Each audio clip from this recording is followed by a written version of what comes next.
Fala, amigo vascaíno, mais uma segunda-feira começando, mais uma semana começando aí, hoje dia 10 de julho, e trago para vocês algumas atualizações aí do Gigante da Colina, algumas notícias a respeito do Vascão logo após a vinheta.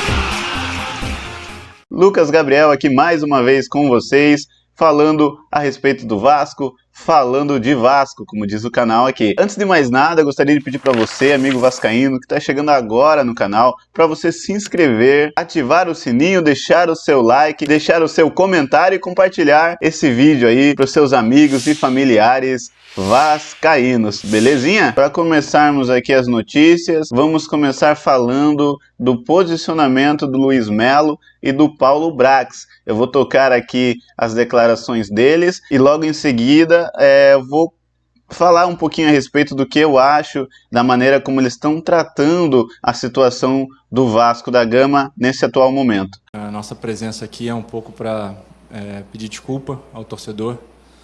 A gente, como clube, não está feliz, e como a 777 também não, sei que eu falo em nome deles quando falo. A gente tem conversado bastante diariamente, tentando buscar soluções. Nessa semana a gente vai ter mais visita de gente vindo de lá, estamos tentando ver como fazer isso.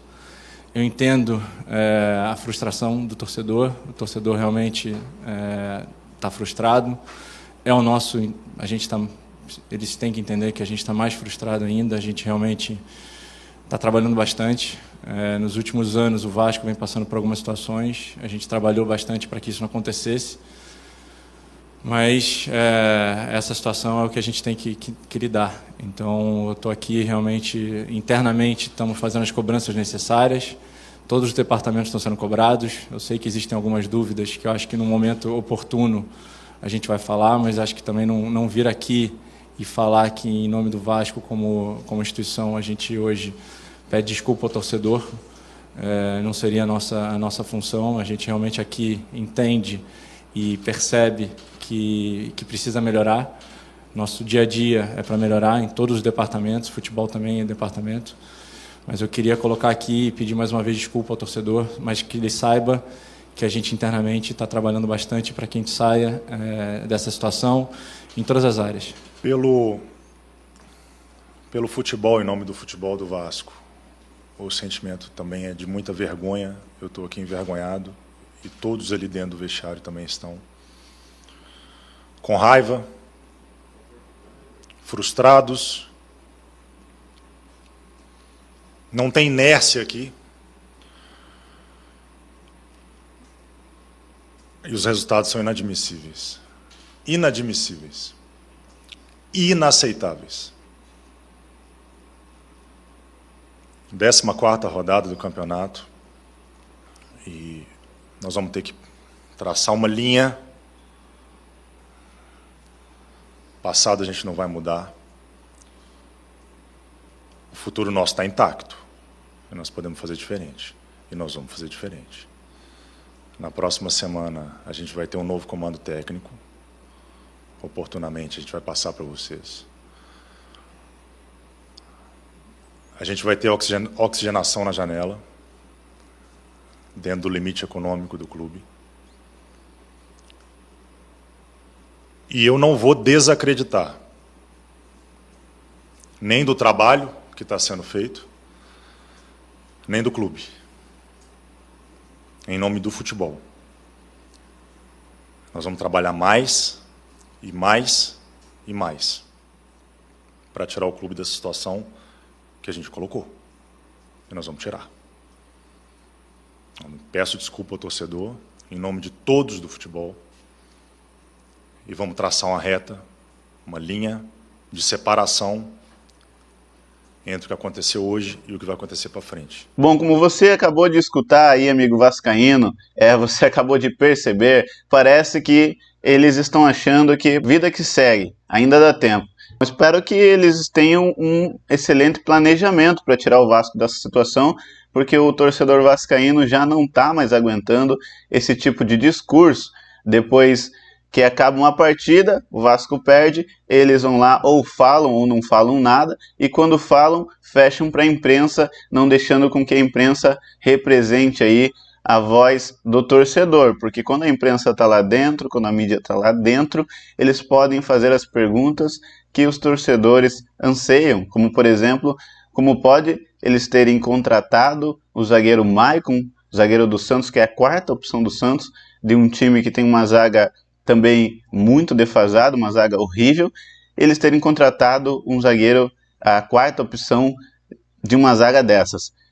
Entre outras perguntas, como por exemplo, como vai ficar a situação do treinador, do novo treinador do Vasco, que eles falaram no final, bom, Paulo Brax falou que vai ser resolvido ainda essa semana. Porém, a gente está passando semanas e semanas e nada até agora. E o Vasco tem pressa, o Vasco precisa de um novo treinador para arrumar a casa, para ver o que tem no elenco. Falando de treinador, o Vasco está em conversação, inclusive houve um almoço aí do Paulo Brax com os empresários de um treinador experiente argentino.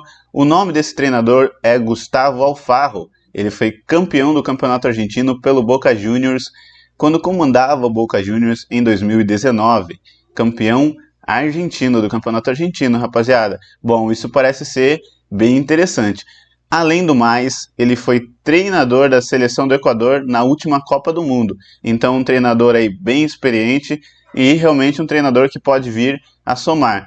No entanto, o que consta é que o treinador está avaliando, está vendo o atual elenco do Vasco e o que ele pode fazer dentro desse período que o Vasco realmente precisa sair dessa situação. Realmente, a cada dia que passa, fica mais difícil da gente achar jogadores e treinadores que queiram vir para o Vasco comprar essa ideia, esse projeto, porque a cada vez mais está ficando desproporcional. Ninguém quer vir e acabar se queimando, acabar manchando a carreira, dependendo de quem seja. E para continuar aqui as notícias, uma notícia que chamou muita atenção é que o Luca Orellano, que não está rendendo absolutamente nada no Vasco, o jogador mais caro do elenco até então, recebeu uma ligação do Riquelme para integrar o Boca Juniors. Ele vem recebendo sondagens, ainda não há nada de oficial por parte do Boca Juniors, porém, isto é realmente preocupante para o Vasco, né? Acabou de investir no garoto, e a gente tem que ver como que vai ficar essa situação. O que mais me chamou a atenção nessa notícia a respeito do Luca Orellano é que ele parece não estar satisfeito no Vasco. Bom, realmente, se eu que sou torcedor, se você é amigo que é torcedor não está satisfeito, imagine ele que é o profissional. E um profissional sério tem que se cobrar além de tudo, além de cobrar qualquer outro ali profissional de dentro do elenco, ele tem que se autocobrar. E realmente ele não está rendendo, ele não está indo para frente no futebol brasileiro, que é um futebol muito disputado. Se caso o Vasco libere ele para o Boca Juniors, eu acredito que o Vasco tem que ter esse retorno financeiro e investir num jogador aí de peso, porque a gente, no atual momento, não precisa de promessa. Promessa a gente tem dentro de casa, em São Januário. A gente precisa de jogador experiente, cascudo, assim como, por exemplo, veio o Guerin Medel. A gente precisa de outros jogadores cascudos para fazer um elenco de verdade e para brigar aonde a posição do Vasco, que é lá em cima. Lembrando, pessoal, que essa semana o Vasco não joga devido ao seu adversário, o América Mineiro, ter jogos na Libertadores e Sul-Americana. O próximo jogo do Vasco será dia 23 de julho contra o Atlético Paranaense em São Januário. E até lá, sinceramente, eu espero que o Vasco já tenha um time para fazer frente, né? Eu não digo que vai ser um time totalmente agressivo, que vá para cima do Atlético Paranaense, porque o Atlético Paranaense hoje tem uma estrutura boa e tem jogadores que correm, assim como o time do Botafogo, assim como outros times aí que estão fazendo frente no Campeonato Brasileiro.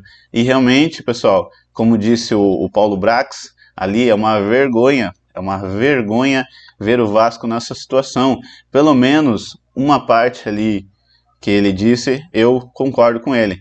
uma ou duas partes, né, que é uma vergonha e que eles colocaram o clube nessa situação. Eles vieram ali para salvar a pátria, para ajudar o Vasco e acabaram ainda desandando o bolo. E desse jeito não dá, a gente precisa de uma mudança de postura. Tá na hora da 777, que diz que vai vir aí esta semana, tomar uma postura, um posicionamento. Não é para vir para passear no Rio de Janeiro, para passear no Brasil, é para vir para resolver as coisas. Bom, pessoal, essas foram as notícias que eu consegui colher e trazer para vocês no atual momento do Vasco da Gama. Eu espero mais para frente aí, que não demore muito e eu consiga trazer aqui para vocês boas notícias, excelentes notícias a respeito do Gigante da Colina. Muito obrigado aí pela sua audiência, muito obrigado por você estar deixando o seu like, muito obrigado por você ter se inscrito, ter deixado a sua curtida, ter ativado o sininho. Você sabe que você está ajudando demais o nosso canal a ser recomendado e isso não tem preço. Forte abraço, até o próximo vídeo.